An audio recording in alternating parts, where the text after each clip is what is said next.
حضرت ابراہیم کے دلائل کا جواب نمرود نہ دے سکا تو کہنے لگا کہ اس کو آگ میں ڈال دو.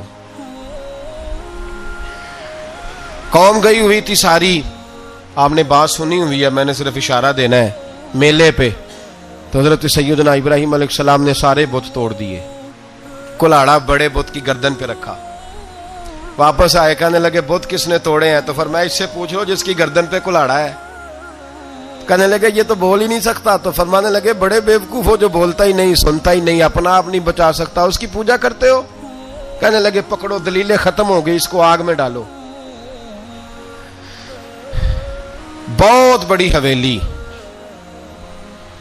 45 فٹ مربع پہ مشتمل ایک حویلی بنائی گئی اور 45 فٹ اونچی. مختلف روایات, علامہ اسماعیل حقی کہتے ہیں کہ 3 مہینے تک نمرود نے کہا کہ اس کے اندر لکڑیاں ڈالو. لوگ پوچھنے لگے کتنی دنیا جلانی ہے؟ کہنے لگا بندہ تو ایک جلانا ہے, پر بندہ بڑا تگڑا ہے, ایک بندہ. 3 مہینے لکڑیاں ڈالی گئیں. اور لوگوں کی جو تہمات ہوتی ہیں نا, وہ بڑی عجیب ہوتی ہیں. تہمات میں نے بڑی تفصیل سے رمضان المبارک میں گفتگو کی تھی. بدشگونی, تہمات لوگ لیتے ہیں. اس وقت بھی لوگ تہمات کا شکار ہو گئے. عقیدہ بگڑ جاتا ہے تو وہ عجیب و غریب باتیں کرنے لگتا ہے. تہمات کا شکار ہو گئے. بیبیاں نظر مانتی, میں بیمار ہوں, اگر صحیح ہو گئی تو اتنے من لکڑی دوں گی حضرت ابراہیم کی آگ جلانے کے لیے. ایک عورت لے کے جا رہی ہے لکڑیاں, تو ایک نیک دل آدمی نے اس سے پوچھا کہاں جا رہی ہو؟ کہنے لگی میں نے منت مانی تھی تو حضرت ابراہیم علیہ الصلوۃ والسلام کو معاذ اللہ جلانے کے لیے لکڑیاں لے کے جا رہی ہوں. تو وہ رب کریم کے بندے کہنے لگے تو ڈھونڈتی رہے گی, تجھے وہ جگہ ملے گی نہیں. وہ بی بی کئی مہینے گھومتی رہی, جگہ ہی نہیں ملی جہاں لکڑیاں ڈالنی, ماری گئی. تہمات کا شکار ہوئے بہت سارے لوگ. تہمات کا بھائی, تہمات دین کے اندر منع ہے. تہمات دین میں کوئی نظر ماننا, کوئی کسی بزرگ کے مزار پہ جا کے سالے ثواب کے لیے کوئی چیز ماننا, یہ تو درست ہوا. لیکن غیر شرعی نظریں مان لینا کہ میں آگ کے گرد چکر لگاؤں گا, میں رسا کاٹوں گا, میں وہاں گندے اور سے پانی پیوں گا, ان کی شریعت اجازت, یہ تہمات ہیں, بدشگونی ہے. دین میں ان کی کوئی گنجائش. آپ نظر ماننے سے پہلے بھی کسی عالم سے رابطہ کریں کہ میں منت مانگنے لگا ہوں تو کیسے ماننی چاہیے, اس کا طریقہ پوچھیں. ایسے ہی غلط چیز کی منت تھوڑی مان لی جائے گی. بہرحال آمدام برسر مطلب حضرت ابراہیم کے لیے آگ جلائی گئی. 45 فٹ اونچی آگ ہے, پرندہ بھی اوپر سے گزرتا ہے تو نیچے گر جاتا ہے جل کے. اتنے دن لگا کے آگ جلائی گئی.